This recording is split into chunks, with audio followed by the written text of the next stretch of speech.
इससे पहले वाले पार्ट में बेटा हमने पढ़ा था उत्पत्ति या स्रोत के आधार पर शब्द के भेद। अब हम पढ़ेंगे बेटा रचना या बनावट के आधार पर शब्द के भेद। जब बेटा हमारी हिंदी भाषा में शब्दों का कोश भर गया तो फिर हमने बेटा उनको रचना या बनावट के आधार पर बांटना शुरू कर दिया।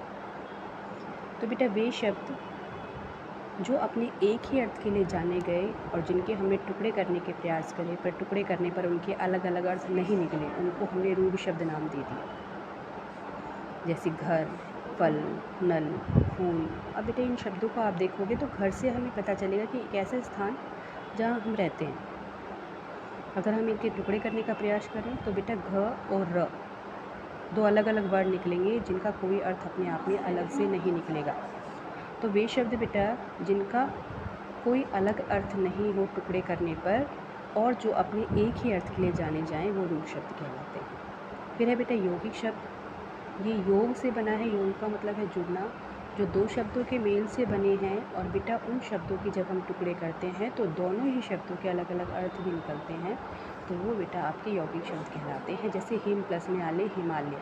अगर हम हिमालय को दोनों शब्दों को जोड़ के बनाए हिम प्लस आले तो हिमालय अपने आप में एक अलग अर्थ देगा, पर बेटा आप इनको टुकड़े भी करोगे हिम और आले का तो ये अलग अलग अर्थ भी देंगे। इसके बाद है योग रूढ़। ये बेटा योग और रूढ़ दो शब्दों के मेल से बना है। कैसे कि दो शब्दों के मेल से तो बना है पर बेटा सिर्फ एक ही अर्थ या एक विशेष अर्थ के लिए या एक ही विशेष पदार्थ या व्यक्ति के लिए जो जाना जाए वो आपका योग रूढ़ शब्द कहलाता है। जैसे बेटा दशानन, ये दो शब्दों के मेल से बना है, 10 प्लस में आनन, पर बेटा दशानन सिर्फ हम रावण के लिए ही प्रयुक्त करते हैं। पंचानन 5 मुखों वाला, तो बेटा ये हम जो है ब्रह्मा जी के लिए प्रयोग करते हैं। तो दो शब्दों के मेल से तो बने पर बेटा सामान्य अर्थ के लिए नहीं, एक विशेष अर्थ के लिए जाना जाए वो आपका योग रूढ़ शब्द होता है। इसके बाद में है बेटा प्रयोग के आधार पर। तो प्रयोग के आधार पर बेटा व्याकरण के जितने भी हम जो बेटा आपके विषय पढ़ते हैं वो सारे प्रयोग के आधार पर होते हैं। जैसे संज्ञा, सर्वनाम, विशेषण, क्रिया, क्रिया विशेषण, संबंध बोधक, समुच्चय बोधक, विस्मयादि बोधक, मतलब विकारी और अविकारी दोनों प्रकार के शब्द बेटा आपके प्रयोग के आधार पर होते हैं। फिर है बेटा अर्थ के आधार पर। अर्थ के आधार पर दो भेद हैं शब्द के, सार्थक और निरर्थक।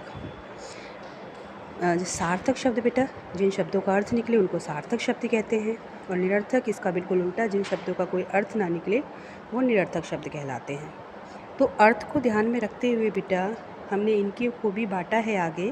जैसे एकार्थी शब्द भाई जिनका एक ही अर्थ निकले, अनेकार्थी शब्द जिनके एक से अधिक अर्थ निकले, पर्यायवाची शब्द एक शब्द मतलब कई शब्द जो एक ही जैसा अर्थ दे वो पर्यायवाची शब्द कहलाते हैं। विलोम शब्द जो किसी शब्द का विपरीत अर्थ दे बेटा वो विलोम शब्द कहलाते हैं। तो इस प्रकार अर्थ के आधार पर बेटा हम 4 भेद करते हैं, एकार्थी, अनेकार्थी, पर्यायवाची और विलोम शब्द।